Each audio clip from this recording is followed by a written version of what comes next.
The tight and twisting Hungaroring near Budapest is the site of the 9th weekend for the aspiring driving stars of the GP2 Championship. Hello again, everyone. I'm Bob Varsha alongside David Hobbs and Steve Matchett. In this, the second season of GP2, designed as the final stepping stone to a Formula One career, these young hopefuls have shared the track with several drivers who already have Grand Prix experience on their resumes. Notably, last weekend in Germany, when ex-Formula One drivers Jimmy Bruni of Italy and German Timo Glock won the Saturday main race and the Sunday sprint, respectively. Now, with Formula One considering doing away with Friday test drivers next season, one possible ripple could be the arrival of more experienced Formula One talent in GP2. Is that a good thing? Our Peter Windsor went looking for answers. With a number of ex-Formula One drivers excelling now in GP2, with a plethora of young talent flooding an international shortage of decent race seats, and with things like Friday drivers in Formula One soon to be a thing of the past, what does the future hold for Formula One's B division for GP2? Hopefully, Peter, we will see GP2 in the same situation as Formula 2 used to be in the 60s and 70s, where drivers that couldn't get a seat in Formula 1 come back and do this, and perhaps even sponsors that can't get on board Formula 1 cars come and do this. And I think the racing is extremely exciting, and it's probably a way that Formula 1 should go as well. Next year in Formula One, even more restrictions, if you like, no more Friday drivers. How is this going to impact on the future of GP2? Where do you see GP2, say, in 2 years' time? Well, obviously, the biggest impact it's going to have is that the level of driving. Already this year, we've got very good drivers, but next year it's just going to be the category to be in to make the step into Formula One. So I think the Friday drivers that can't race in there anymore, well, they're going to be coming here. The other good thing about that is it then generates more interest, and it allows teams like us to be able to get their own sponsorship, to be able to lower the cost for the drivers like we've done. I mean, we've got two sponsors, which you can see here, Telefonica and Repsol. I mean, they finance part of the team, and so it makes the drive for the driver very, very reasonable. And because of that, I think that's actually going to fall onto the other teams next year. The way that the regulations are going in Formula One for the future, the drivers are going to become more and more a significant factor, and therefore teams such as ourselves, such as others in the pit lane, need to invest more in young drivers, you know, to find the next Michael Schumacher, to find the next Fernando Alonso. So, you know, GP2 has a very valid role to play, and it's the ideal shop window. Obviously, the championship is a product of you know, Bernie and Flavio, both very commercially astute gentlemen, and I'm sure that they've got a clear game plan. Well, one wonders whether part of that game plan includes a way not to hamper the development of young drivers by allowing Formula One veterans in, much like NASCAR has to deal with the issue of bushwhackers moving down from Nextel Cup and making off with all the money and sponsors and so forth. Yeah, it's one of those double-edged swords, because it's nice to have some Formula One drivers in these lower, in the second class down, like in Formula 2 in the old days. People like Jochen Rindt and Graham Hill and all those, Jimmy Clark, drove in there all the time while they were doing Formula 1. An alert viewer, though, emailed me and said that back in the 50s there was a rule that if you were on a list of what he called graded drivers, those would be the stars of Formula One, you could come drive, you could step down to Formula 2, but you would not be allowed to win points and challenge for a championship. I think that's a good idea, yeah, because we did have those graded drivers. I've forgotten about that. The email is a wonderful thing. We'll take a break just moments away from the start of the Saturday main event at the Hungaroring.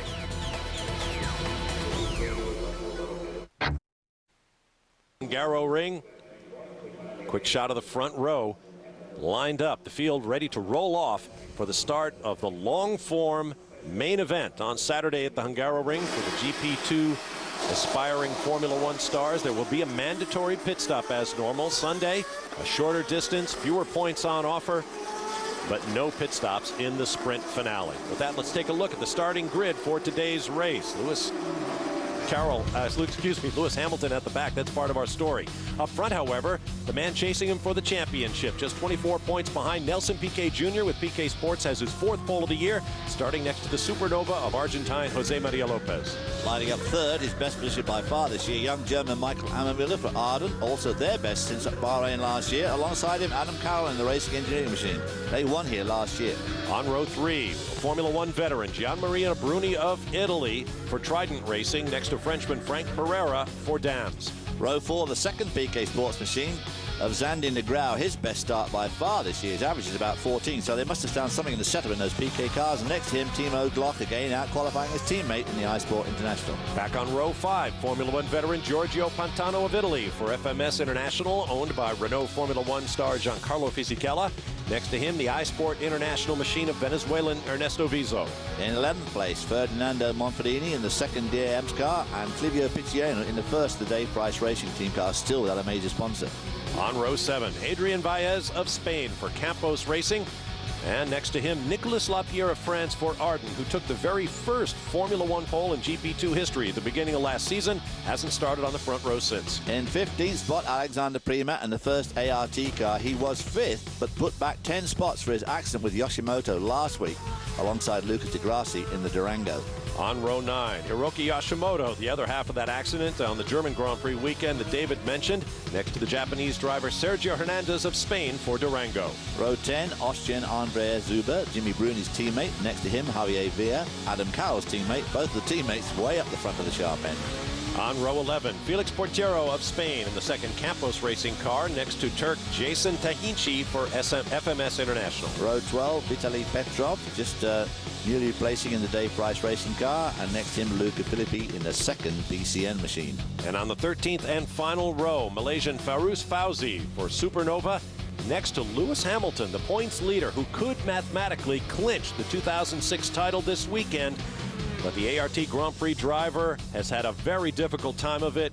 Crashed his car in one practice session, spun it off in another. He's had very few complete laps this weekend, so he's got a real row to hoe if he is going to clinch the title here at the Hungaroring. Field coming set. We'll take a quick break. When we return, we'll get the lights and be on our way.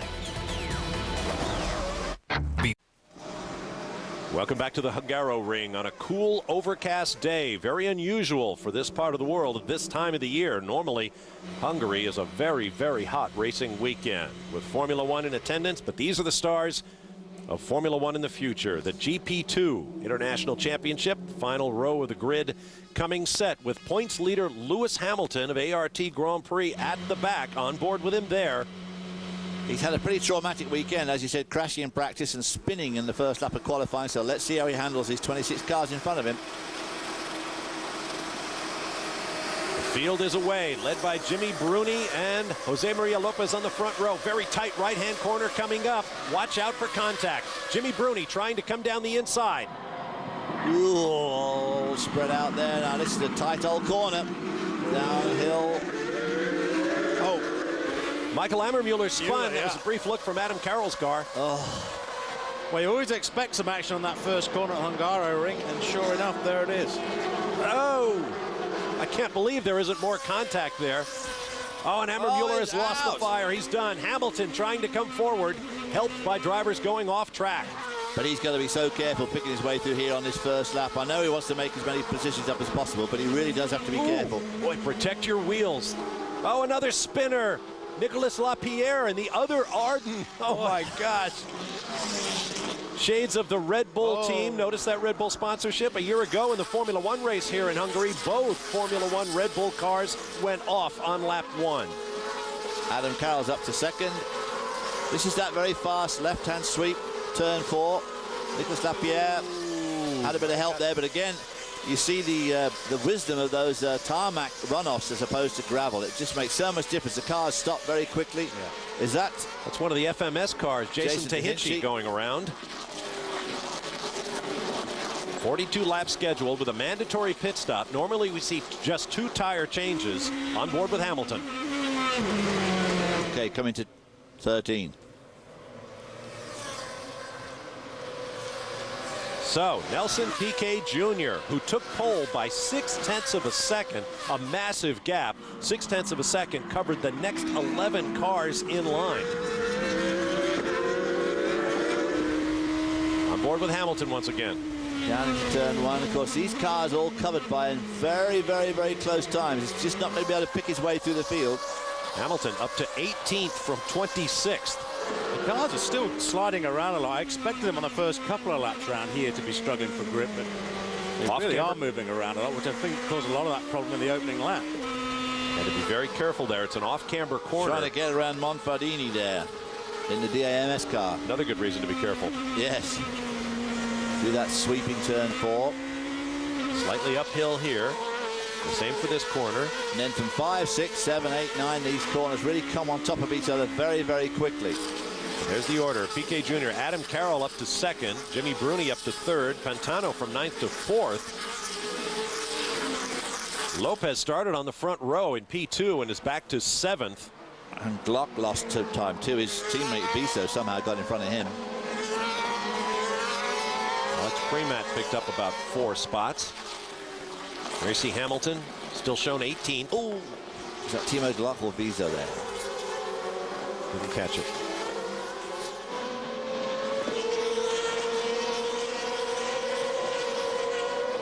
Oh, Timo Glock trying to get under one of the Supernova cars. That's Lopez. May have gotten tapped in the left front for his trouble. Hamilton in the pits. Hamilton in very early. Now, is this damage or is this a strategy? A strategy tire stop. Don't see any wing damage or anything like that, so maybe it is just a strategic stop. So get fresh rubber now and then claw your way forward as others pit. Nelson Piquet Jr. absolutely setting a devastating pace. He was 0.6 of a second quicker than anybody else on the track. And then from him down to 18th spot was covered by another second. So he's got this track really handled. He's pulling away at the moment. Fantastic. Look at that gap he's got there. Hamilton's guys just changing the rear tyres as we're accustomed to seeing in GP2, but no wing change or anything going on. So yeah, I guess they have to make that pit stop, and Hamilton's guys choosing to do that very early on. I guess as you guys saying, it mired in traffic, nothing else he could do really. The cars are identical, running with identical chassis, engines, and tires. Premat's moved from 15th to 11th. As I said, he actually qualified 5th. There you see him from the outside. He qualified 5th, but he had that rather unfortunate crash last week with Yoshimoto, which pretty much was his fault. So he docked him 10 positions this week. Replay of the start. Running on medium compound Bridgestone tires. As I mentioned, the entire field on the same compounded construction of tire with the same Renault-based 4-liter V8 engines, making about 450 horsepower. A couple of the guys slow to get away, but everybody did get away. That's the important thing. No stallers. Jimmy Bruni with a brave run down the inside. Nelson Piquet Jr. locking up. There's Ammermuller going around the outside. Let's see what happens. Lopez gets into the back of him. On board with Hamilton from the start. This is the problem. As you go down, flying down into turn 1, you always expect, because they're on such low grip surface here, and these tires are not up to temperature. You know there's going to be a lot of action going up and a lot of fighting for position. So the main thing is to keep out of trouble. Yeah. But at the same time, of course, you've got to watch your back end in case someone comes charging into you from the rear. Very disappointed for Michael Ammermuller. His season got off to a terrific start, and obviously this qualifying 3rd looked good, but just got tagged there by Lopez, who made a terrible start from the front row. Just didn't give him any room because Lopez had cars on the inside of him. It's all just one of those nasty traffic situations that you get on the opening lap. Nelson Piquet leading by miles, but needs to win this race, and of course try and win tomorrow's race as well, which has only been done a couple of times this year by Lewis Hamilton to win both races. But if Piquet can do that, he can claw back some of the points he's losing to Lewis Hamilton. Hamilton on board with those fresh tyres. Well, there's nothing wrong with the old tyres, frankly. They've only done a lap. Going round them, Javier. Around Petrov, would that be for 17th, I'm reckoning? We're waiting for timing and scoring to recycle. We're having electronic problems. Underscoring your point about Michael Ammermuller, podiums in his 2nd and 3rd starts ever in the series. But as you mentioned, David, points have been few and far between since then. I'm wondering about Hamilton's decision to change tyres so early, guys, because, you know, the other guys, when they start to peel in later, are going to be on fresh rubber. And we know this track is such a killer on rear tyres. A lot of traction, well, boy, and side loads put onto the cars around here, but they're all starting to peel in. Everybody's using the same strategy. Premat, Hamilton's teammate. And you've got a good point there, Steve. There's no doubt about it. Maybe they did stop a bit early there. I know he's mired down in traffic, but he's still going to be in traffic. He's going to be back where he was, really. Yeah, and we've seen it time and again. You know, in these races, in the closing kind of 10, 15 laps, the cars start to slide around a lot. Oh, there's a tyre rolling into the pit lane, boys. Grab it. Well done. That was DeGrassi pitting. Frank Pereira also in the pits. And this is kind of a covering move on what Hamilton did. Those cars will be coming out with equal rubber at the same point in the race. That's Ferdinando Monfordini. Frank Pereira rejoining after his pit stop. That distinctive engine note from the 8-into-1 exhaust systems on these cars. Watch Hamilton's fingers, Formula One style paddle shift.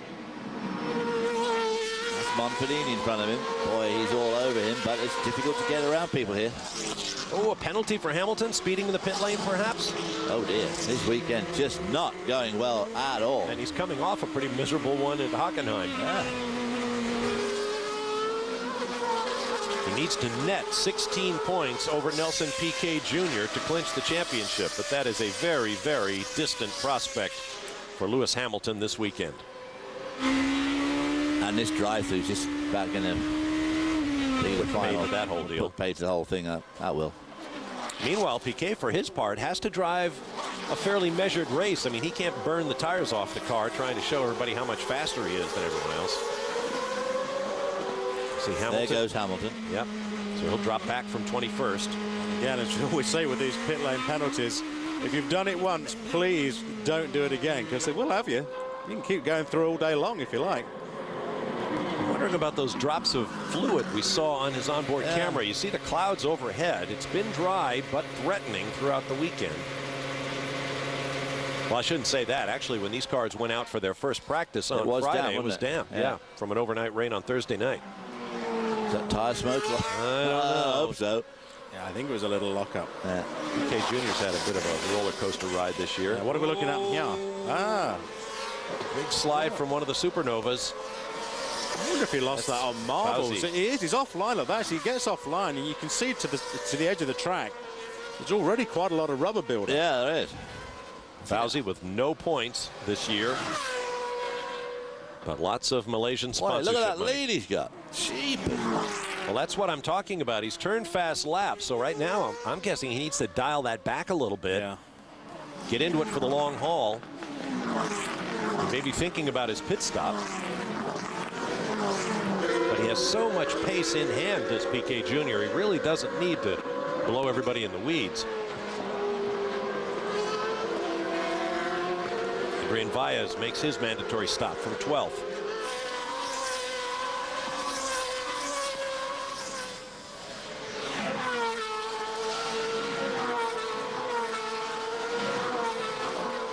Climbing the hill.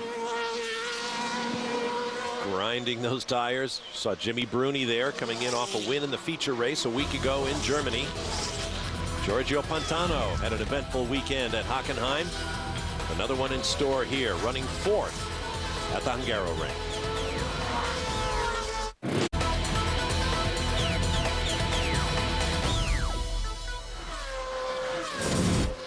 Welcome back to the Hungaroring on Speed, the GP2 Championship. Nelson Piquet Jr., the runaway leader from pole position, while his title rival Lewis Hamilton has just served a drive-through penalty and runs toward the back of this 26-car field. I think he must be right at the back now, because he Piccioni there in the David Price Racing, they had a big shock last week when their sponsorship went away. Timo Glock there, who's really come on song this year since changing teams. Pitting from 8th place after winning the sprint race, the Sunday finale last week in Germany. Probably could have swept the entire weekend, but Glock was hit with a drive-through penalty at the Hockenheim ring. He won the sprint race on the absolute last lap too. I mean, it was a very exciting great pass. move. Yeah, Yep. it was. Another facet of having Formula One experienced drivers in the series. Those veteran moves. Oh, what is this? A problem for Piccioni again with the Dave Price crew. It looks like he had left his pit. We saw him stop. I wonder if he damaged the car on the way out. Clutch, drive shaft, perhaps.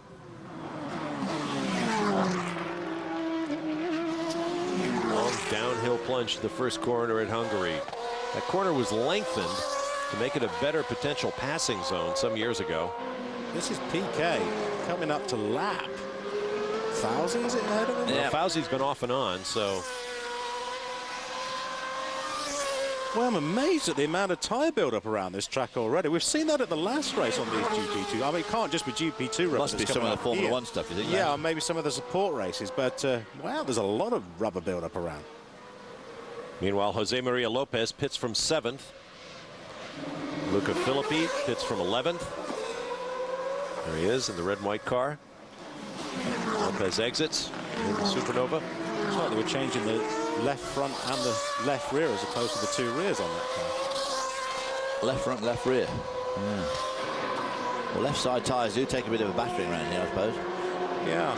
Turn 1. I keep looking for graining on these tyres, thinking back to the Formula 1 counterparts yesterday in practice, had a lot of graining on the car. These are, of course, true slicks, not groove tyres like they use in F1, but actually the tyres look in pretty good condition. You see Timo Glock, the highest placed of the cars who have made their mandatory stop, followed by Lopez, Prima, and so on. So when the cars ahead of him stop, as long as he stays close enough, within about 25 to 30 seconds, he should be able to leapfrog past them. Boy, Lewis Hamilton down there in 23rd spot, of course, having had effectively 2 stops, with one for tyres and one for a drive-through. He's got a long way to go on those tires. He sure has. Oh, PK Jr.'s car's sliding around a lot now. As you're saying, Bob, you know, overdriving it. Well, yeah, there it is. Look, there it is again. And probably that was from the dirty air from the car ahead of him there. But the last couple of corners, you can see the tyres are starting to go off. And as you're saying, Bob, you keep pushing the car to set these fast laps, it'll get you. Well, he's got a 12-second lead, so he's got all the time in the world. Yoshimoto in. Well, nearly square in the pits. A lot of smoke at the back. Yoshimoto up to 7th from 17th at the start. Oldest driver in this field who does not have Formula 1 experience. Well up into his 20s. Frontman for a Japanese rock and roll band named DOA. Nice. Nice. Yeah, Yoshimoto, 26 years old.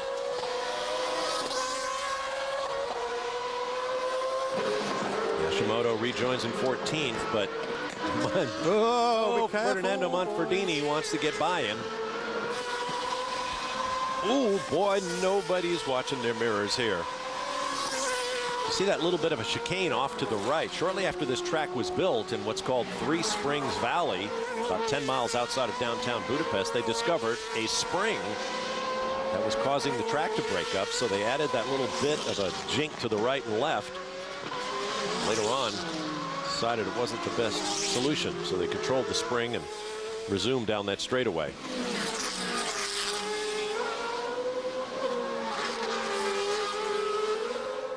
None of the top 8 have made their stops yet. Here comes Giorgio Pantano in the FMS car. He was running 4th. Good Years for only. Qualified 9th. Nice stop, boys. Good job. That's how to do it.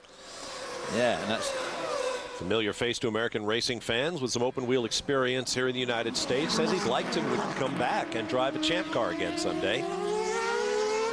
Assuming he doesn't get another crack of the whip in Formula 1. There's Gluck. There he is. Glock gets a position from the Italian.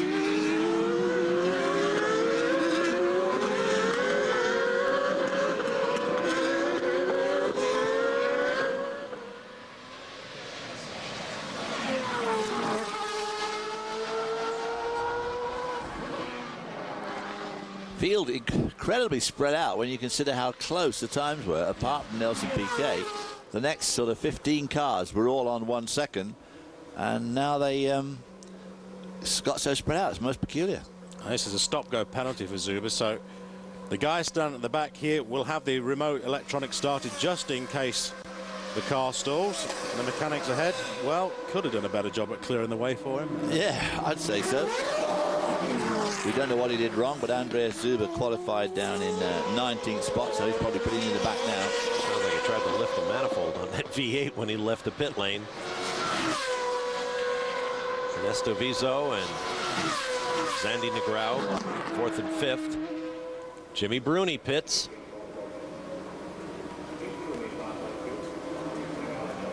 Well, it seems to take forever on that speed limit. Oh, terrible. Position. He had a taste of Formula 1. This is his 3rd team in GP2 after several disagreements with previous teams. Finally, he and his manager decided to start their own. and he's beginning to find success with it. He splits Glock and Pantano, so our 3 Formula One veterans running together. Ooh, whoa, Lopez in danger of losing a spot here. Or gaining one around, is that Pantano he's going past? No, Jason Tehinci. Primat? Primat right behind him, the #1 car. So the order is now Piquet Jr., Adam Carroll in second, Zandy Negrão in third, then Ernesto Vizo.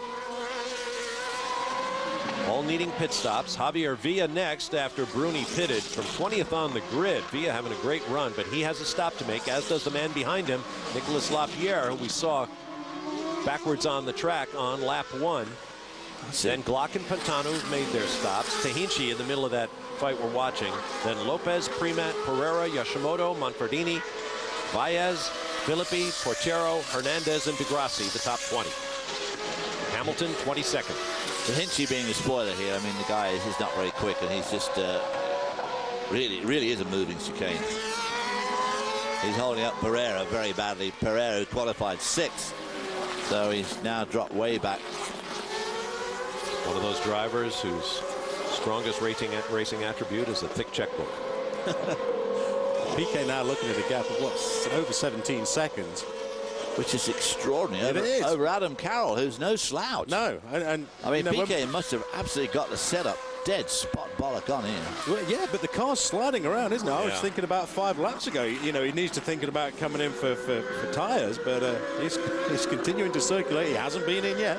He tends to be a little hard on the machinery. I mean, recall that mechanical at Hockenheim last week. Last lap, he didn't make the final corner when the car let him down. Is he coming in? No. He was absolutely heartbroken. Earlier we saw Clivio Piccioni having problems in the pit lane. He is now officially retired, joining Michael Ammermuller as the only 2 cars officially out of the race.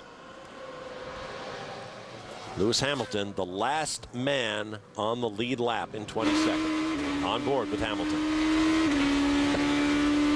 That would be the Russian Petrov ahead of him. He should be able to dispose of him fairly quickly. And we're still getting that moisture on his onboard camera. Petrov in his 2nd race weekend did a nice job with a pair of 15th place finishes in Germany a week ago. Whoa!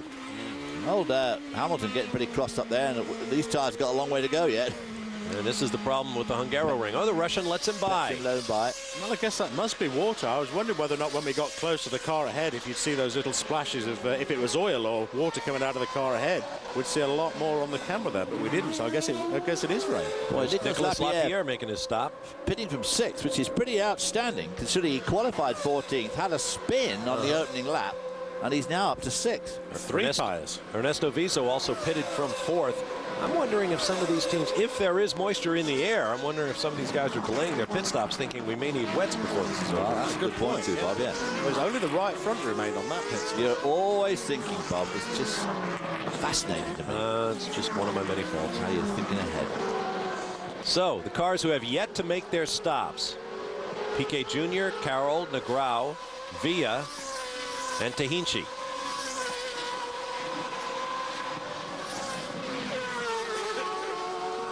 Timo Glock's going to look pretty good when these guys all stop. He ain't going to be able to catch Nelson Piquet, I don't think, but he's going to be right up there just behind him.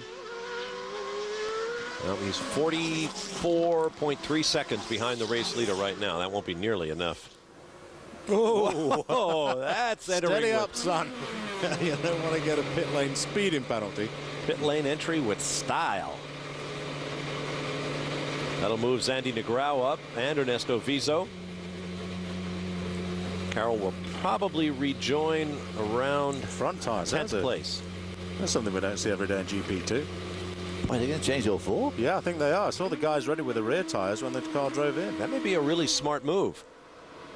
Well. You're going to need those fronts later on. Timo Glock goes by.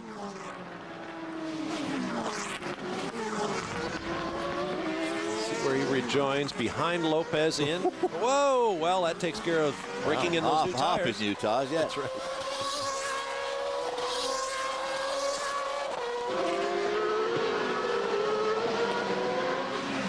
Now the only drivers who have yet to pit, the three you see there, Piquet, Negrão, Villa, and back in 11th place, Jason Tahinci. And Adam Carroll there lost badly on it, and coming out in 9th spot. Alexander Primat with his one stop up into 10th. On board with Carroll. Let's see, locks him up right here. Yep. Okay, brakes work. On my way. Oh, man. Look at the angle those babies off. But, of course, these tyres, don't forget, cold. No tyre warmers in GP2. That'll give him a nice rhythmic vibration for a while.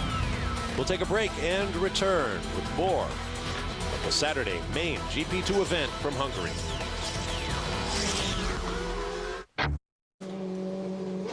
Back at the GP2 Saturday main event at the Hungaroring with a big cloud of clutch and brake dust. Zandy Negrão completes his pit stop. He's having a heck of a run. I mean, he qualified 7th. His average qualifying position is like 14th. And here he is 2nd when he comes in for his pit stop. So the PK team have certainly found something. Yeah. The question is, will the scrutineers find something as well? Not wishing to be cynical at all. But Zandy Negrão, after his pit stop, comes out in 7th. So that was a pretty good stop for him. Meanwhile, at the back, that white car, the yellow helmet at the right side of your picture is Lewis Hamilton, the points leader. He's got Degrassi and Hernandez in the Durango cars on the road ahead. Definitely had a thought about that, didn't he? On board with Hamilton. Oh, he's got wheel spin, he's got oversteer, he's got it all going on there. But he's obviously a lot quicker than these two guys. If he can get around them, he'll disappear in the distance. But getting around him is not going to be easy here. Although Hamilton's one of those guys that intuitively knows how to overtake. He's pretty good at it. He's proven that before this year. As long as the guy being overtaken knows he's coming and is ready to give a corner. Yeah, and will drive sensibly. Right. Well, he's had a couple of run-ins with Degrassi this year already. So I don't suppose Degrassi will be willing. Nobody's going to be willing to give up to Hamilton because they all think he's, you know, just sort of too good to be true. He's got a leg up on us, so let's see how miserable we can make him. Yeah, right. Exactly. No Schadenfreude in GP2. Nobody's going to be trying to help Hamilton. Just proving once again that these guys are ready for Formula One. Now here comes some front tires and rears. Good move. Racing engineering team putting 4 fresh Bridgestones on both of their cars. Still awaiting the pit stop for the race leader, Nelson Piquet. Ferrer and Tahinci. Ferrer not having a great race. He qualified 6th, so he slipped back and having a struggle to get around Tahinci. Tahinci making it very difficult. And Tahinci just way off the pace. No! What do we have Adam here? Carroll? That's one of the racing engineering cars. Pair of front wing souvenirs there. Well, this is going to be it. Oh, this is as massive lockup. Oh, just as Villa exited the pit. Oh. And there's fluid down in that corner. Those are the 2 youngest drivers in the field. That was a bit small, wasn't it? Felix Portero. This bit was unfortunate. But what's all this? Added another $5,000 worth of damage. Well, kept his right foot in it. Yeah, maybe trying to keep the engine from stalling. What he did was torture the tires and add salt to the wound. So Hamilton having a tremendous job. Oh, this looks like it's going to all end in tears to me somehow.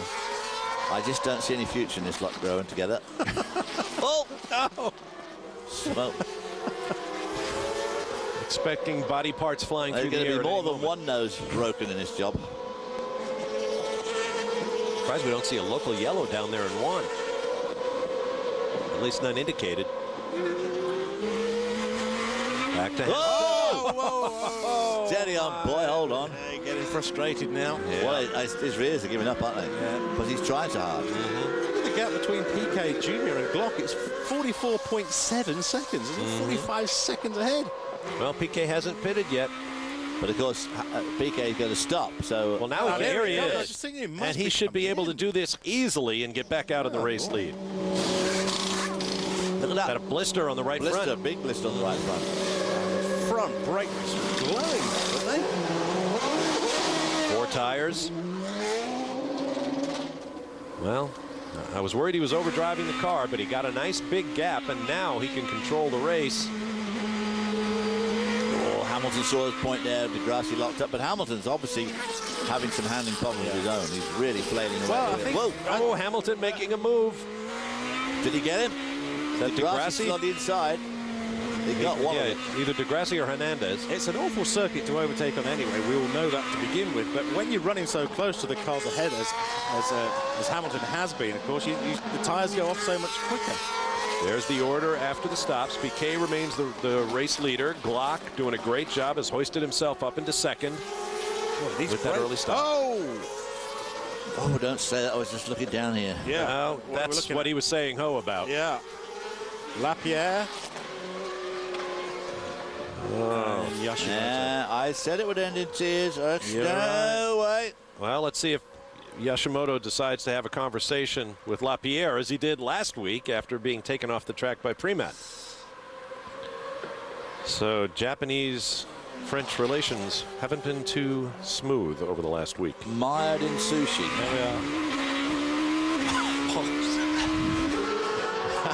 Hamilton's car is now all over the place, isn't it? So, He's also. but I was amazed at the amount of brake glow we've seen on these cars. And Bob, as you pointed out that previous stop, a lot of brake dust coming out of the rear of the cars. It is a killer for brakes around here, just as Monaco is as well. We're not even halfway yet. No, these guys have got to be careful. They're going to run out of brake at this rate. Brake, run out of tyres. And of course, a lot of running out of brain has already happened. Oh, it's a tough room. We'll take a break and return, approaching the halfway point of the GP2 race from the Hungaroring. Stay with us here on Speed.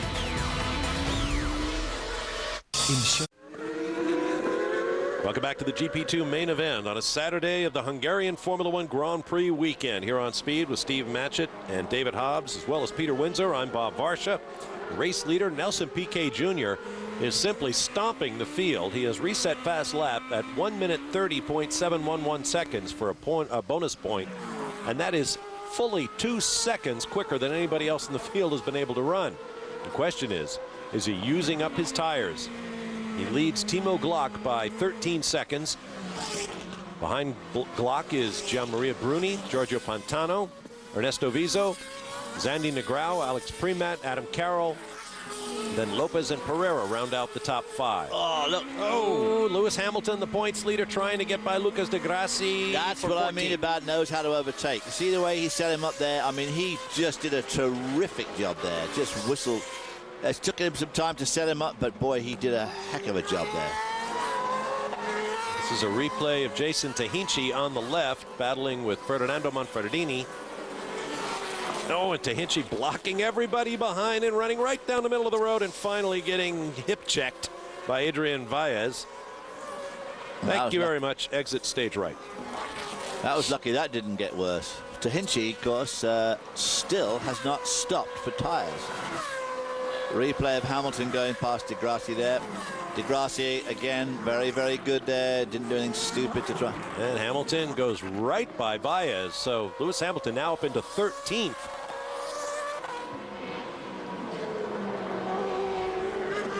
Eight positions will earn points in this long-form Saturday race. 6 positions on Sunday. Doing a great job there, towing down the straight into turn 1. Got the inside line. And of course, the thing about being overtaken is to know when you are beaten. There's just absolutely no point in closing the door when it's already too late. Right, no point trying to beat him on the brakes there. Just slide in behind him. Jason Tahinci, who is Turkish, and the key sponsor on the car is a Turkish oil company. Go figure, as you would say. So here's a look at your running order with stops completed now. The big loser in all that, of course, is Adam Carroll down there in 8th spot in his pit stop. Just didn't work out well for him at all. Down in 8th, he was second, a good second. Timo Glock, of course, has come off very well in all these pit stops and has done well as well, coming up from 8th to 2nd. Lewis Hamilton now up to 13th in spite of having that drive through.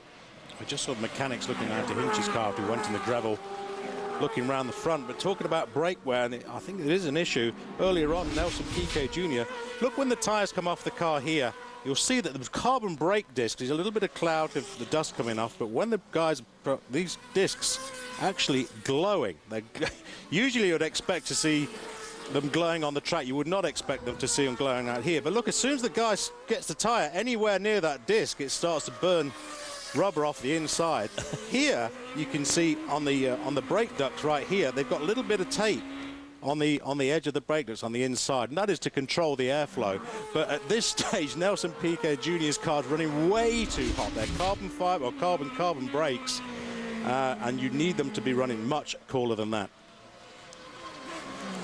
Lewis Hamilton now up behind Luca Filippi in the BCN car. This is for 12th place, 55 seconds behind the race leader, Nelson Piquet Jr. And Hamilton will not wait.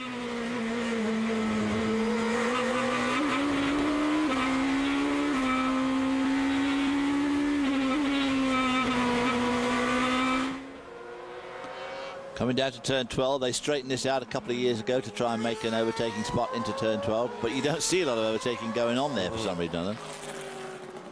Then the signature note of this track, these long corners, this long 13.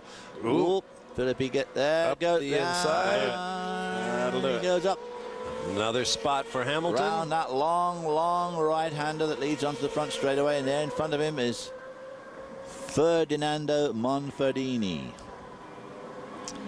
See how he pulls away from Filippi here. Does he pull away? Yes, he does. Hamilton has been supported for over a decade by the McLaren International Formula One operation. Definitely a Formula One star of the future.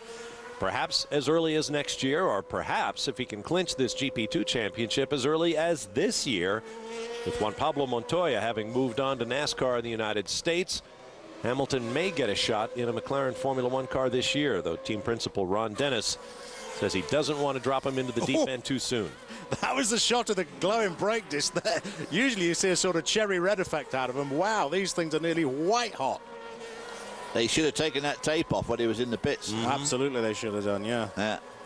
It's a very crude way. I mean, we used to run that when I was racing in F1 in the 90s. We used to do that. But really, the ideal solution, of course, is to have all different size brake ducts for different conditions. But if you go into a race and you're not really sure about how the temperature is going to be affected, you can put a bit of tape on. And then, as you say, David, during the pit stop, add a little bit more tape or take it off. It's crude because it affects the aerodynamics. It creates an awful lot of drag. The aero guys don't want the ducts on the car, yeah. They'd rather them not have ducts on in the first place. And that's Jimmy Bruni and Pantano racing for third. That's right, a pair of Italians. Looks like Pantano in the red and white car left to your screen is closing up on Bruni. We'll take a break and return with more. Welcome back to the Hungaroring and weekend number 9 of the 2006 GP2 season here on Speed with Peter Windsor, Steve Matchett, and David Hobbs. I'm Bob Varsha. Nelson Piquet Jr. remains the race leader by nearly 20 seconds over Formula One veteran Timo Glock and Giorgio Pantano. You didn't hear me mention the name. Whoa, as Lewis Hamilton hits the curbs and tries to pull the car back together. There's his father in the pit area. Family originally hails from Trinidad. Monferdini's proving very difficult for Hamilton to get around. If he should get around him, of course, he'll pull away pretty rapidly. As I mentioned, you didn't hear the name Jimmy Bruni, who was running in 3rd place up until a few moments ago. While we were in break, we had all sorts of attrition. Here goes Sergio Hernandez, spinning it up in turn 5, parking the Durango machine shortly after. There is Bruni, who simply pulled off. No fire, just no power. And there's Adrian Vaez. Now, of those 3, losing Bruni means that Lewis Hamilton moves up 1 spot into 11th place. And there he is with Ferdinando Monfardini ahead of him on the road. So the order is now Piquet Jr., Glock, Pantano, Viso, Negrão, Alex Premat, Adam Carroll, Javier Lopez, or Jose Maria Lopez, I don't know why I want to keep calling him Javier, is now in the 8th position. He picks up the final point and, more importantly, pole position when we invert the top 8 finishers today for tomorrow's sprint finale. Well, he better do a better job with his pole position tomorrow than he did with his front row position today, because he started second today to this man, Nelson Piquet Jr., and the Piquet Sports guy, who is a cool 20 seconds ahead of Timo Glock in second spot. Well, Lopez is in good company there, because Piquet Jr. has simply been the class of the field by a couple of seconds over everyone else. He's still doing, well, he's doing a 33.6 was his last lap. Here's Timo Glock with a win last weekend in Germany. A lot of racetrack to himself. Pantano now in the red and white car, dropping back. And a lap car. Of the 26 starters, 10 are now completely out of the race. And the leader has lapped up to 14th place.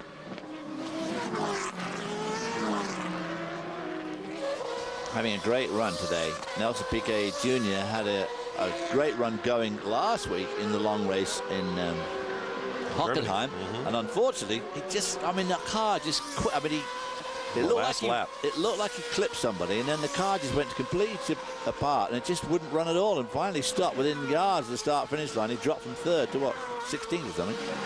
And then the next day for the sprint race, he never even started. So he had a terrible weekend in Germany.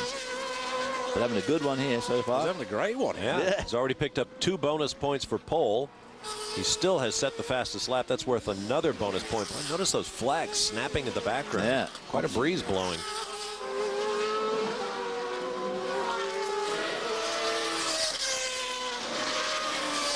Laps to go. It looked like Lewis Hamilton at one stage may make it up into the top 8, but I don't think he can't get around Monfardini, and Monfardini is still 16.5 seconds behind Pereira in 9th, so Hamilton just hasn't got the time to get by Monfardini and get up to 8th spot. There's his teammate Alexander Premat, who's in 6th. I think Hamilton pushed his car too much too early on, trying to get around those other guys, and shot the tire. Yeah, he can't really put the challenge up any longer. I think the machinery has just given up on him. Here's a guy who might be wondering what might have been Alex Premat, who had that 10 grid spot penalty for colliding with Hiroki Hashimoto last week in Germany. Premat running in 6th, which will put him on the inside of the 2nd row for Sunday's grid. If in fact he holds that position. Hamilton, of course, wants to get as high up as he can so he gets a good start for Sunday's finale, in which only 6 drivers once again will earn points rather than 8 for today's long form race. Here's Hamilton again, and remember he pitted lap 2. Yeah, he's been taking the fight to these guys to get past, and I think he just got no rubber there. Well, he started at the back, made his way up 4 or 5 spots, and then found himself a bit of a roadblock. So I guess strategically he thought, I'll change tyres now and get away from the traffic, but in fact it put him back into the traffic anyway. Oh! No. But of course he's having to run a terribly long stint on those tyres. Look how much steering input Hamilton's having to put into the car, and the car's... I mean, he certainly can drive the car. I'm not suggesting he can't drive. He's a great driver, but he's having to work at the wheel to make it do what it's doing. Frustrating, very frustrating to be stuck behind Monfardini. I think if he could get around Monfardini, he'd be at least half a second a lap quicker than him. I think that's about... Well, maybe he's just trying to force the error from Monfardini. I think he is. Because even to be where he is now, you can see he's left, right, soaring away at the steering wheel, front end trying to give up, back end trying to give up. So Hamilton will have to look ahead to the next round of the championship in Turkey, followed by the season finale in Monza.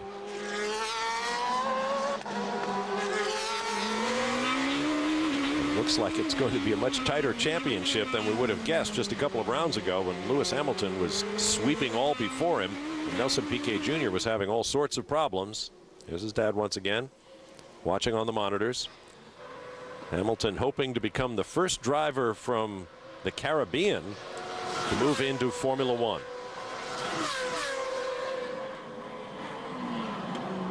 Boy, he's really quick into turn 1, isn't he? But he just can't He breaks deeper, but he can't get close enough as he comes off 14, which is so important here, that 14. Now he's very quick through here as well. All he needs is a mistake.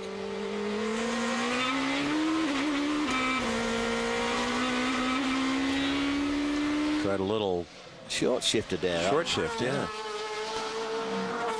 Maybe to help stabilize the car. P11. Village of Mogyorad in the background. One weekend a year for 20 years now. Well, make this the 21st year. The citizens of Mogyorad have been treated to the sounds of Formula One, and this year, GP2 will be back. Back at the Hungaroring, final laps ticking away. The opening race of the Hungarian Grand Prix weekend for the drivers in the GP2 Championship. While we were away, points leader Lewis Hamilton finally got around Ferdinando Manfredini, and here's how he did it. He came onto the straight a bit closer than he had done before, and so when he'd been braking much deeper, and when he did this time, he went down the inside. Manfredini sort of had a bit of a half-hearted thought right about here of closing the door. I think they just about touched.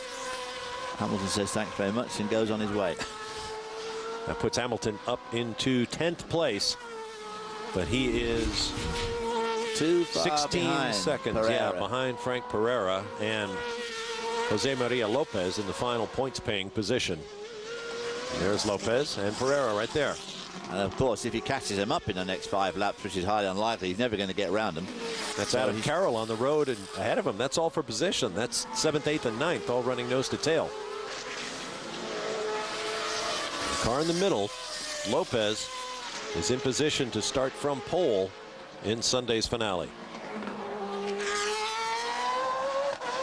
Adam Carroll down there in 7th. He came out very badly after that bout of pit stops, down to 7th from 2nd.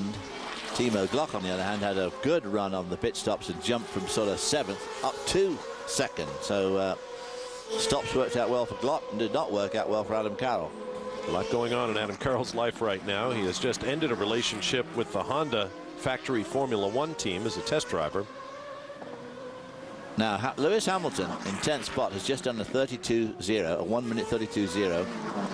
PK Jr. in front with a 27-second lead has just done a 31.1. So PK handling here must be just extraordinary. Don't you think so, Steve? I do, and I don't know why he's doing it, frankly. Well, like you say, it's a 27-second gap. Why do you want to keep pushing the machinery? I think the car's just going right. And I guess. Yeah. I guess. And I think if I was engineering from the pit wall, I'd be saying, why don't you just back off a little bit? You know, you have a race tomorrow in this same car. That's right. And we know what happened at the last race. That's right. Lewis Hamilton puts in his best lap. To give you some idea of the performance gap here, a 1:32.036 for Lewis Hamilton, using all of his considerable skills in one of the best cars in the pit lane. Meanwhile, Nelson Piquet Jr.'s best lap, he's been lapping consistently in the 1:31 zone, and his fast lap of the race was a 1 minute 30 and change. Yeah, they got the setup just right. And look at that, Negrao in 5th. You just don't see Zandy Negrao up there in 5th. So these PK Sports guys have really got their handle on this car, on this track. They lost 2nd place in the team's championship last weekend in Germany. They will almost certainly gather it back up again this week. Although Glock and Viso, the teammates, are running 2nd and 4th, but there is another race to come tomorrow. Well, going into this race, I mean, Hamilton had a 24-point lead over Nelson Piquet Jr., but Nelson Piquet Jr. picking up a point for pole, a point for fastest lap, and 10 points for the win. 2 for pole. He's only going to be 11 points ahead going into tomorrow's race, and he's going to be starting in 11th spot. So big shift. Yeah, it is a big shift. Yeah, so Piquet still has fastest lap, right? He's still got that under his bow as well. Yeah. Well, nobody's been within a second and a half of him. Yeah. This is the iSport team that American Scott Speed drove for last year in GP2. They are 2nd in the championship to ART Grand Prix. A little bit ahead of that man's team, PK Sports.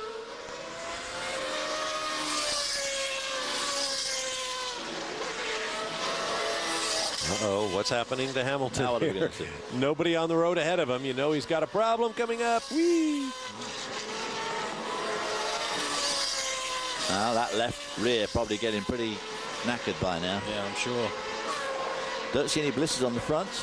No, I was thinking that a couple of laps ago. Actually, the tyres. I mean, we saw a couple of little blisters in the pit stops when they changed tyres. But all in all, these tyres are handling the Hungaroring very well. Well, of course, they come with a controlled tyre. There's no reason for them to be do anything silly in terms of softness and grip. You know, just up to the teams to do the best they can with what they've got. Yeah. Which is the only good thing that can be said for having a controlled tyre is at least it takes the tyre equation out of the racing, which, of course, is not good from Steve Match's point of view, right?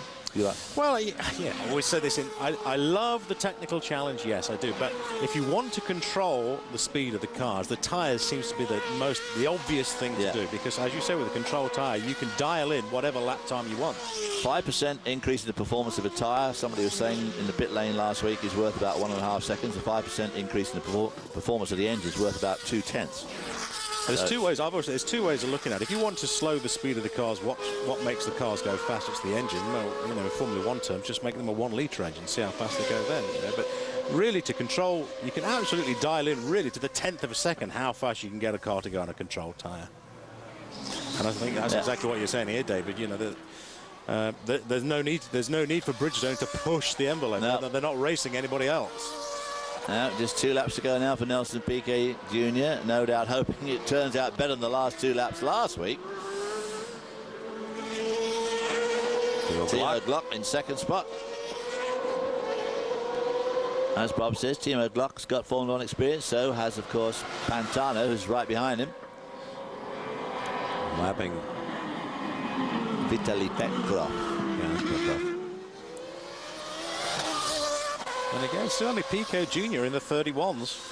All the rest are 33, 33, 32 and more. Guess where Petrov is again this week? 15th. That's where he finished both races in Germany last week, as I recall. Keeps doing that for a while, and the blush will be off that rose. Sooner or later, you have to start moving up in this business. Yeah. But I think he's the one that's got the cash at the moment, keeping Dave Price Racing going. Yeah. In that case, he has a long career ahead of him. Yeah, with Dave. Great asset to the team. I'd love to hear all these team managers rationalise all these guys too when they come up with the money. Oh well, we tested him. He's very quick. He was just super. We got so much feedback from him, and he gave me $150,000 as just well. put the hand up and say he's got a lot of money. We need it. He's got a lot of money. That'll do. He's got a budget. He wants to drive. He will. Yeah. It's a business. We all know that. That's right. Final lap. Nelson Piquet Jr. came into this season saying, I have to win this championship in order to have a future in Formula 1. Is that a blowed up job? I think it was tire smoke. Tar. The jury is still out on whether Piquet Jr. can win the championship, but based on his performance this week, he is in reasonably good shape to give Lewis Hamilton a run for his money in the final races of this season. Yeah, well, it's going to be nip and tuck. I mean, tomorrow. Whoa, what's going on here? Oh, Pereira and Lopez. Oh, Lopez has got a problem. Blowed up job. It's not tires. I don't know if it's maybe suspension's broken. This is for pole in Sunday's sprint finale. That was unusual. See if we can get him down into 1. Nope. Not from that distance. Well, that smoke pouring out the back still seems to be going pretty well. They all seem to be coming out of the right rear, which makes me think it wasn't the engine, because remember they got these 8-into-1 exhausts mounted right in the middle between of the axle. So there's your race leader. Final corners for Nelson Piquet Jr. in a dominant showing on day 1 here at the Hungaroring. Boy, it was a dominant showing. Pole by 0.6 of a second. Lap after lap quicker than anyone else in the field. 33-second lead over Timo Glock. That is an extraordinary lead. Well, it's almost unbelievable. Which means everybody is going to have a nice close look at that race car in post-race scrutineering. Weighing it, measuring it. Is it a 2/3 scale car? Timo Glock with Giorgio Pantano behind him. Good performance by 2 of the 3 Formula 1 veterans in the field. Ernesto Vizo with the iSport team. Sandy Negrão there in the second PK car, which again is just an extraordinary performance for him. Second car in line is Alex Premat. Jose Maria Lopez, who had that suspicious looking smoke. Frank Pereira in ninth. So Lopez will start from pole. It'll be Lopez and Carroll on row 1, Premat and Negrão on 2, Vizo and Pantano on 3, Block and PK Jr. on 4. There's Lewis Hamilton coming home in 10th place. No points to show for his Saturday. We'll be back. Oh, hey, I did not see you there. Tal, now. I was just watching clips of me.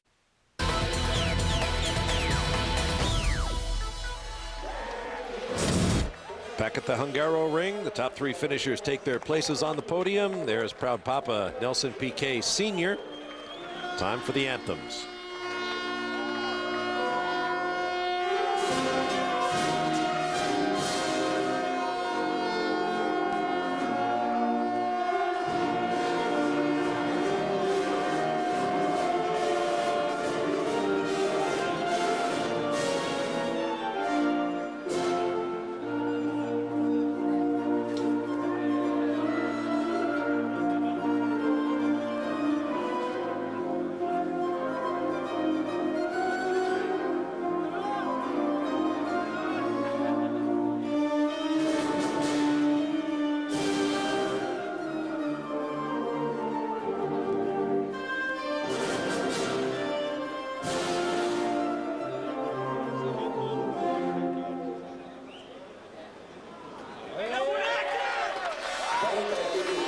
Version.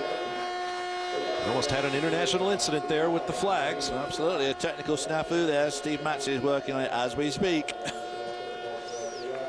You think they'd rehearse that before we got to this? Well, I want to make sure it doesn't happen tomorrow for the Grand Prix. Somebody find that man with the horn and stop him. There you go. Thank you very much. Nelson Piquet Jr. in the middle, along with Timo Glock on the left in blue and Giorgio Pantano on the right.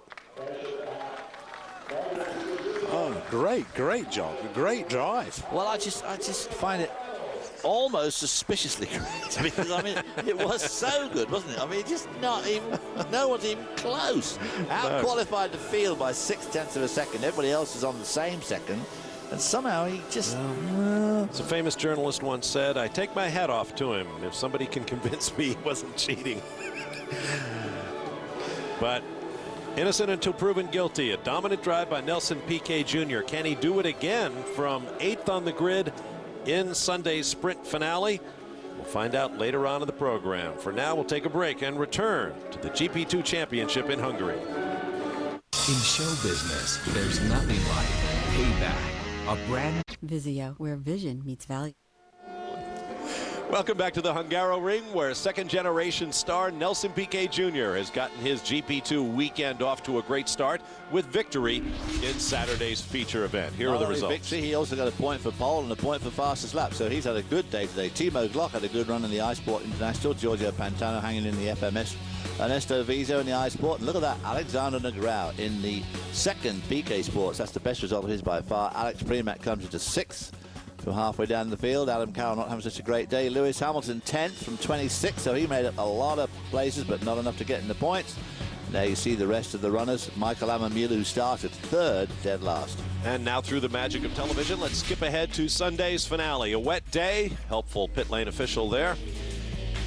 And as you can see, the action began early. That is the vastly experienced Giorgio Pantano, who put his car off the track on the reconnaissance lap.